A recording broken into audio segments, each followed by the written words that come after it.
हमारे साथ जुड़ रहे हैं उत्तराखंड के मुख्यमंत्री पुष्कर सिंह धामी। पुष्कर सिंह धामी जी, 400 घंटे, 17 दिन, 41 श्रमवीर, ये पूरी चुनौती आपने स्वयं वहां खड़े होकर बिल्कुल एक प्रोजेक्ट की तरह, एक मिशन की तरह ऑपरेशन जिंदगी को स्पीयर हेड किया।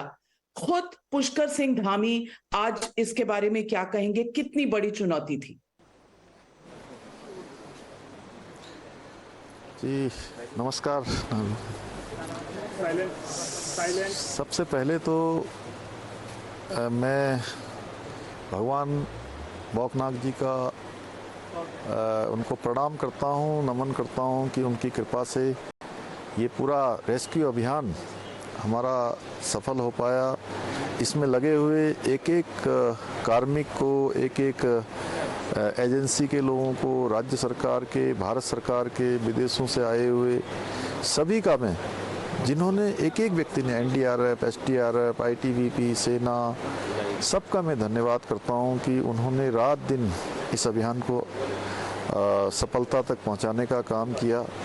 और हमारे आदरणीय प्रधानमंत्री नरेंद्र मोदी जी का, जिनके मार्गदर्शन में और मैं कहूं कि उनकी मॉनिटरिंग में एक कठिन अभियान, जो कि बहुत चुनौतीपूर्ण था और बहुत कठिन था, प्रत्येक दिन उन्होंने इस पूरे अभियान की, ऐसा कोई दिन नहीं होता था जिस दिन वो जानकारी नहीं लेते थे, या जो उनका अनुभव था वो हम लोगों को कैसे काम करना है, कैसे आगे बढ़ना है, कैसे सबको प्रोत्साहित करके रखना है, वो सारी बातें कि टेक्नोलॉजी से कौन कौन सी वहाँ पहुँच गई है, आगर मशीन पहुँची है कि नहीं पहुँची है, हैदराबाद से, उड़ीसा से, इंदौर से, देश के विभिन्न कोनों से, हर जगह से जो मशीनें आई, टेक्नीशियन आए, टेक्नोलॉजी चलाने वाले लोग आए, उन सबको ये तभी संभव हो पाया जब आदरणीय प्रधानमंत्री जी का हमारे ऊपर पूरा आशीर्वाद था। और शायद पहली ऐसी कोई आपदा होगी जिसमें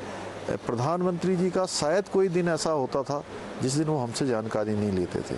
और मैं सच बताऊं तो केवल एक प्रधानमंत्री के रूप में तो वो लेते ही थे, एक अभिभावक के रूप में, जैसे कोई माता पिता अपने बच्चे की चिंता करते हैं, बेटे के, बेटियों की चिंता करते हैं, उस प्रकार की चिंता उन्होंने इस पूरे अभियान में करी। उसी का परिणाम हुआ कि ये अभियान हमारा सफल हुआ। जब शुरुआत में, जिस दिन से ये 12 तारीख से ये घटना हुई, उसके बाद शुरू में लगा कि ये अभियान आसानी से हो जाएगा और जेसीबी पोकलैंड से मलबा हटाने का काम शुरू किया गया। लेकिन कुछ समय के बाद वो रुक गया। जितना मलबा हटाते थे उससे कई गुना ज़्यादा मलबा ऊपर से आ जाता था। ऊपर से ऐसा लगता था कि पूरी की पूरी चट्टान ना आ जाए। उसके बाद पाइप डालने का काम शुरू हुआ। पाइप डालने का काम भी सोचा था कि शुरू में पाइप आसानी से अंदर चले जाएंगे, लेकिन कुछ समय के बाद वो भी काम रुक गया। फिर ऑगर मशीन लाई गई। ऑगर मशीन ने भी 21 मीटर गई और 21 मीटर जाने के बाद पूरा ऊपर से वाइब्रेशन होना शुरू हो गया। से उस मशीन को पूरा निकाला गया, फिर डाला गया, सरिया बीच में आने लगे, गर्डर आने लगे, कुछ हाक रॉड आने लगी, तो मशीन चलना बंद हो गई। फिर चली तो उसके बाद 34-35 मीटर पर फिर बंद हो गई। फिर से दोबारा चलाई गई, फिर वो 48 मीटर पर जाकर बंद हो गई। 48 मीटर पर जब बंद हुई तो उसको थोड़ा और ज़्यादा प्रेशर दिया गया तो पूरी मशीन टूट गई, अंदर डैमेज हो गई, पाइप के अंदर। अब वो बहुत चुनौतीपूर्ण, पूरी टूट गई, उसके टूट गई और उसको निकालना इतना कठिन था कि अंदर जाके आप पाइप के अंदर पहले उसके जो पंखे थे उन पंखों को काटना था, और पंखों को काट कर एक एक मीटर करके उसको आगे काटना पड़ा। पहले पंखे काटिए, आप सोचिए कि पाइप के अंदर उसको गैस कटर से काट कर फिर आगे से पाइप को काटना कितना कठिन होगा। और ये करते करते हमारे 3-4 दिन लग गए इसमें। 3-4 दिनों के बाद पूरी टुकड़े टुकड़े करके वो मशीन बाहर निकाली गई। फिर आगे चेक किया गया तो आगे देखा तो पूरा का पूरा पाइप भी डैमेज हो गया। फिर वो पाइप को भी काटा गया आगे से 2 मीटर। वो पाइप को काट के फिर बाहर निकाला गया। फिर जाके ये हुआ कि मैनुअल किया जाएगा, उसमें गोरखपुर से और दिल्ली से जल बोर्ड के जो नीचे खुदाई करने वाले पाइप के अंदर से जाकर जिनको इसका अनुभव होता है, वह सब लोग आए। उन्होंने फिर मैनुअल खुदाई करी और धीरे धीरे पुश करके उसको पाइप को 55 मीटर तक पहुंचाया। 55 मीटर पर गए तो फिर से ऊपर से मलबा गिरने लगा। चट्टाने। और कल दिन में जब एक बार पूरे हाँ पूरे मीडिया में चलने लगा कि ब्रेक थ्रू हो गया है, उसके बाद फिर से पाइप बंद हो गया। वो पाइप जो है थोड़ा उसमें ऐसे संकेत उस तरफ आ रहे थे, उधर के लोगों ने बताया कि पाइप आने वाला है, लेकिन आया नहीं था। फिर वो चला काम, चलते चलते वो लगभग 7:30 पौने 8 बजे फिर वो पाइप आर पार दिखाई देने लगा। तो ये अभियान पूरा रहा है, बड़ा कठिन था। और धामी जी पूछना चाहूंगी, क्योंकि कई बार भी उतार चढ़ाव इस पूरे बचाव कार्य में हुए। कभी लगा कि बस अब कुछ ही समय की बात है, ऐसा कई बार हुआ। और आपने जैसा कहा, कल 4:30-5 बजे ऐसा लगा कि सब बस बाहर आ जाएंगे किसी भी क्षण, लेकिन उसके बाद फिर रुकावट आई। ये जो उतार चढ़ाव हैं, इसमें आपकी व्यक्तिगत इमोशन भी इन्वॉल्व थी, वो कैसे आपने उसको महसूस किया? और जो आगे हौसला बढ़ाने का काम है अंदर फंसे हुए श्रमवीरों का और बाहर काम करने वाले सारे मददगारों का, आपने कैसे इसको पूरी तरह से संजो के रखा? देखिए नाविका जी, ये आपने ऐसा प्रश्न पूछा जो मेरे मन में बार बार चल रहा था। पहले दिन लगा कि मैंने कहा कि पहले दिन ऐसा लग रहा था कि ये जो जेसीबी से मलबा हट जाएगा वो नहीं हट पाया और कठिन हो गया। उसके बाद पाइप डालने का काम शुरू किया तो पाइप भी नहीं जा पाया। फिर पाइप डाला तो एक बार तेज़ी से पाइप गया 21 मीटर तक। 21 मीटर जाने के बाद फिर पाइप भी रुक गया। फिर उसको किसी तरह से बढ़ाया, 34 मीटर पर फिर रुक गया। फिर उसको एक दिन के बाद फिर बढ़ाया तो 48 मीटर पर जाके जो है पूरी मशीन वो हो गई।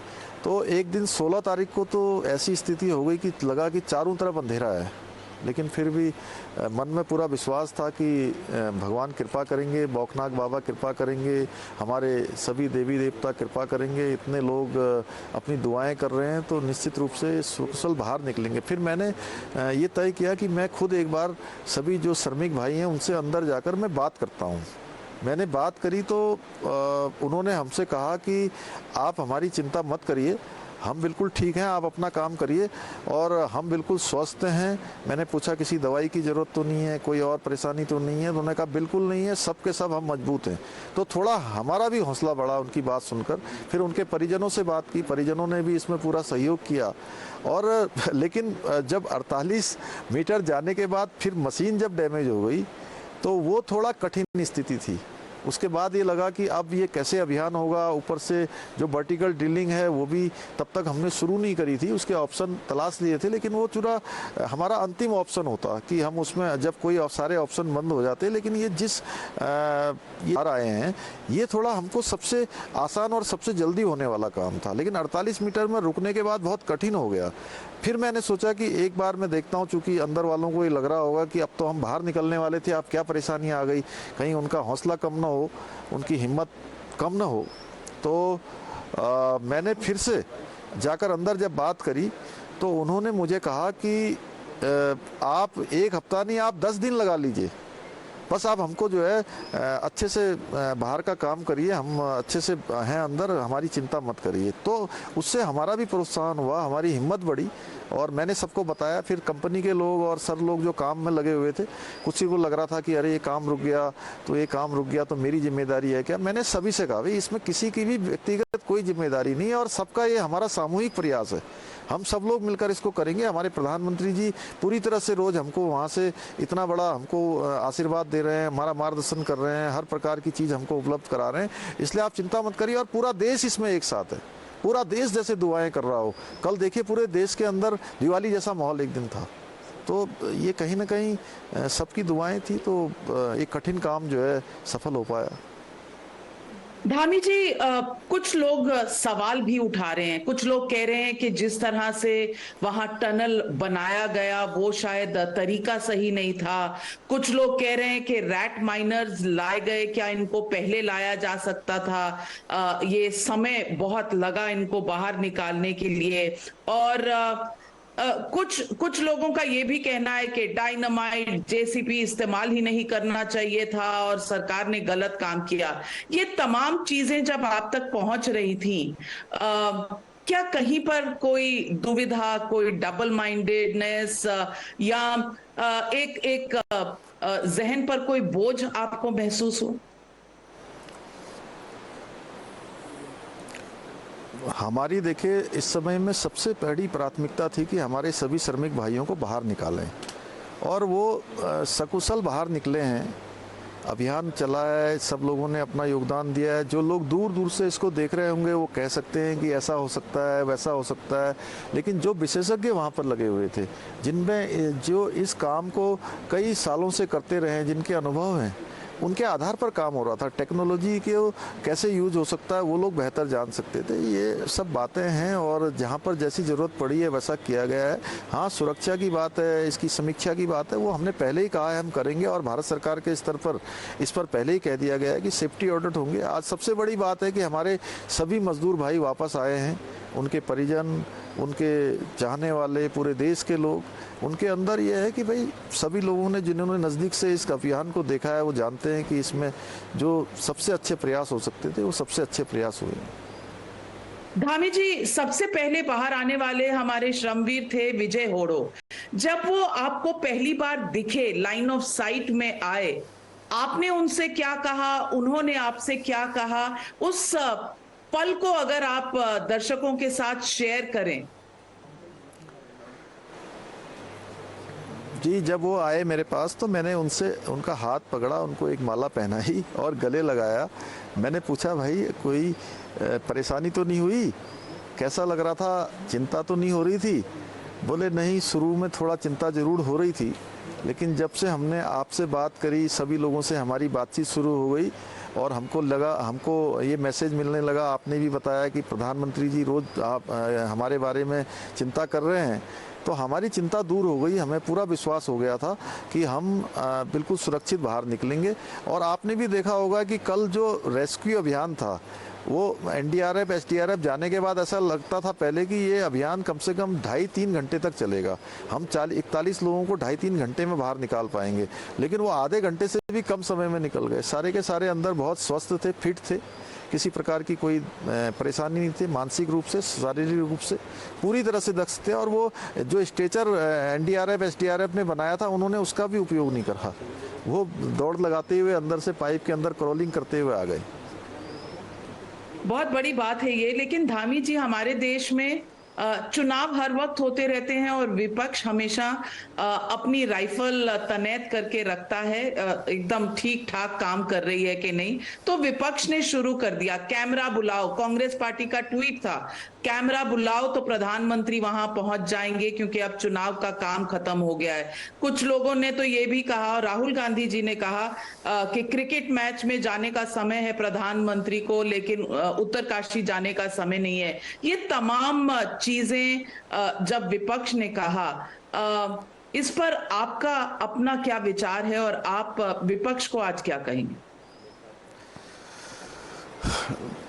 देखिए, मैं विपक्ष से यही कहना चाहूँगा कि पहले भी लोगों के समय में आपदाएं आती थी, तो किस प्रकार से लोग वहाँ पर समय देते थे, किस प्रकार से उस समय के प्रधानमंत्री काम करते थे, ये भी लोगों ने देखा। और इस प्रकार से प्रधानमंत्री जी का चिंता करना, प्रत्येक दिन चिंता करना, और मैं सच बताऊं तो एक माता पिता जैसे अपने बेटे और बेटियों की चिंता करते हैं, उस प्रकार के उन्होंने चिंता करी है। आज पूरा देश उनके नेतृत्व में सुरक्षित है, और पूरे देश की और दुनिया की जितनी टेक्नोलॉजी है वो यहाँ पहुँची है। वो क्यों पहुंची? क्योंकि हमारे पास मोदी जी जैसा सशक्त नेतृत्व है, दूरदर्शी नेतृत्व है, इस सबको स्पर्श करने वाला नेतृत्व है, पूरे देश की परिवार की तरह चिंता करने वाला नेतृत्व है। इसके कारण से ये कठिन अभियान हमारा सफल हो पाया है। विपक्ष को तो चूंकि केवल कुछ कहना है इसलिए वो कह रहे हैं, लेकिन पूरी दुनिया देख रही है, पूरा देश देख रहा है कि किस प्रकार के प्रयास हुए हैं। लेकिन उनका कहना है कि बीजेपी और खासकर प्रधानमंत्री मोदी कैमरा जीवी हैं, और ये भी कयास लगाए जा रहे थे कि प्रधानमंत्री शायद स्वयं वहां पहुंचेंगे जब श्रमवीरों के बाहर आने का समय होगा। क्या कभी ऐसा कोई प्लान था? नहीं नहीं, ऐसा कोई प्लान नहीं था। देखिए, प्रधानमंत्री जी का ये कहना था शुरू से, और कि किसी भी प्रकार से वहाँ पर काम करने वाले लोगों को किसी प्रकार से डिस्टर्ब नहीं होना चाहिए। वहाँ पर मूवमेंट जितना कम से कम हो उतना होना चाहिए।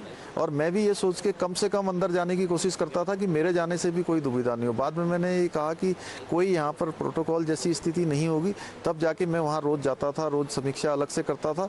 वहाँ के काम को किसी प्रकार से कोई डिस्टर्ब करने जैसी कोई योजना नहीं थी।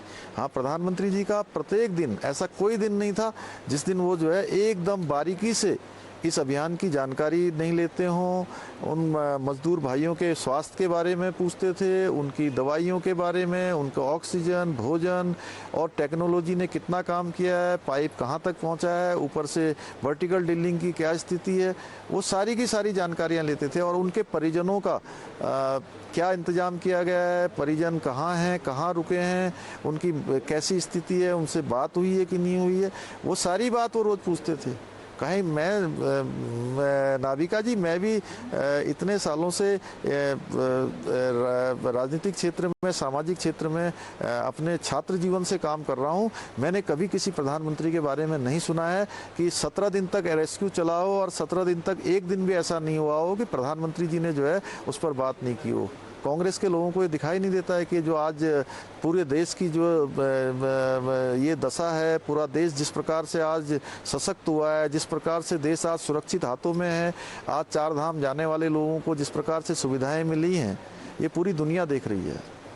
कुछ लोग कह रहे हैं कि ये निर्माण कार्य बंद होना चाहिए। आपको लगता है कि ये जो 4 धाम वाला प्रोजेक्ट है, इसमें इस हादसे की वजह से कोई रुकावट होगी? नहीं नहीं, देखिए, ऐसा है कि हमने कहा है कि अगर कहीं पर कोई कमी है तो उसकी जांच करेंगे, समीक्षा करेंगे। और 4 धाम ऑल वेदर रोडें बहुत अच्छे से बनी हैं और भी कई सारे काम बहुत अच्छे से हो रहे हैं। उससे पूरे देश दुनिया के लोगों को, उत्तराखंड आने वाले लोगों को सुविधाएं हुई हैं। आसानी से 4 धाम के दर्शन कर रहे हैं, उत्तराखंड के देव दर्शन कर रहे हैं। तो इकोलॉजी, इकोनॉमी दोनों की चिंता होगी। और कुछ वहां स्थानीय लोगों का कहना है कि जो कंपनियां वहां कंस्ट्रक्शन कर रही हैं, उन्होंने बाबा बौकनाग का एक प्राचीन मंदिर नष्ट कर दिया और ये प्रकोप उसकी वजह से है। ये अलग सा सवाल है, लेकिन पूछना चाहती हूँ, क्या इस पर विश्वास है आपका?